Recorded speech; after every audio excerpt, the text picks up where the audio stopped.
দেখুন, এর সঙ্গে যে খুব নির্বাচনের সম্পর্ক আছে এই রায়ের সঙ্গে আমি মনে করি না। ফলে ভোটের আগে আমাদের রিলিফ হলো কি হলো না, এটার থেকেও বড় কথা, এটার সঙ্গে ভোটকে আমি জড়িয়ে ফেলতে চাই না।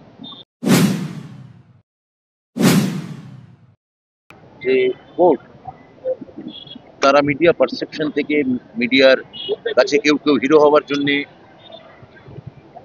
কেউ কেউ পরবর্তী ক্ষেত্রে বিজেপির প্রার্থী হবেন বলে যে ধরনের একটা সরকার বিরোধী প্রপাগান্ডা বারবার চালানো হয়েছে,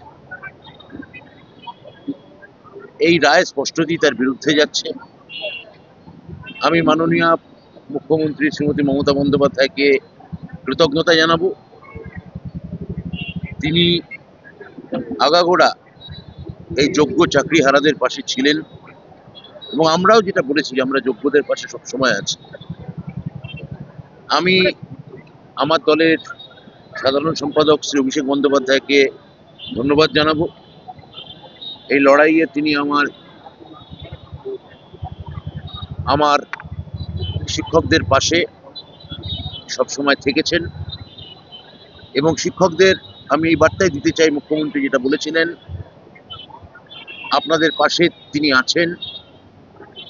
যে যোগ্য শিক্ষকরা এতদিন ধরে এই লড়াই চালিয়েছেন, তারা ভেঙে পড়বেন না।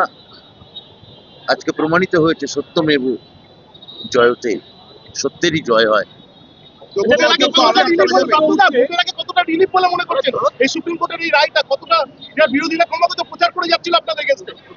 দেখুন, এর সঙ্গে যে খুব নির্বাচনের সম্পর্ক আছে এই রায়ের সঙ্গে আমি মনে করি না। ফলে ভোটের আগে আমাদের রিলিফ হলো কি হলো না, এটার থেকেও বড় কথা, এটার সঙ্গে ভোটকে আমি জড়িয়ে ফেলতে চাই না।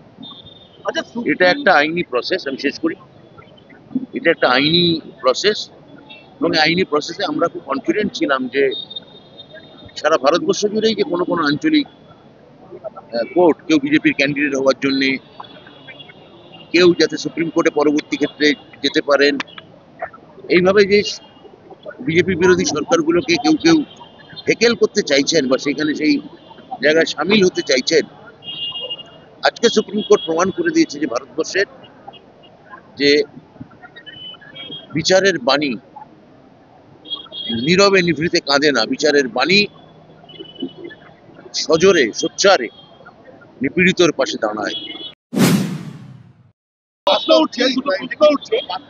হচ্ছে যে সুপ্রিম কোর্টে আজকে এসএসসি বলেছে যে যোগ্য অযোগ্যের যে তালিকা আলাদা করে তারা দিতে পারে, তাহলে কেন হাইকোর্টে তারা দিল না, কেন সুপ্রিম কোর্ট পর্যন্ত যেতে? এটা নিয়ে আমি বলছি হাইকোর্টে যায়নি, এটা মিডিয়া তৈরি করা একটা গল্প।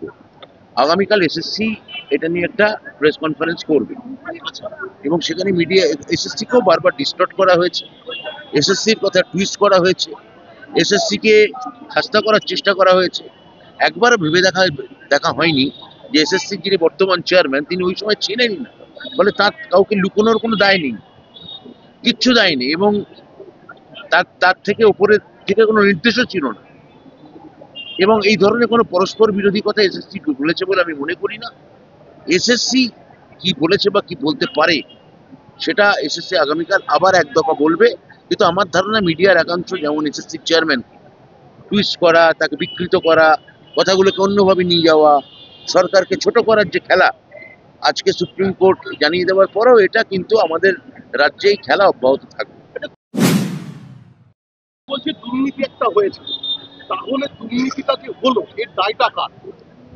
দেখুন, আমি তো বলবো সে দায় কার, সেটা একটা বড় শিক্ষা দপ্তরের একটা বড় অংশ ইতিমধ্যেই তারা কারাবাস করছে, এই দায় যাদের ছিল। হ্যাঁ, তো আমি এইটুকু এই সরকারের অংশীদার হিসেবে এবং নতুন এই দপ্তরের দায়িত্ব নেওয়ার পর আমি বলতে পারি যে আমরা যদি কোনো নিয়োগ করি তা সম্পূর্ণ স্বচ্ছভাবে এবং মেধার ভিত্তিতে হবে।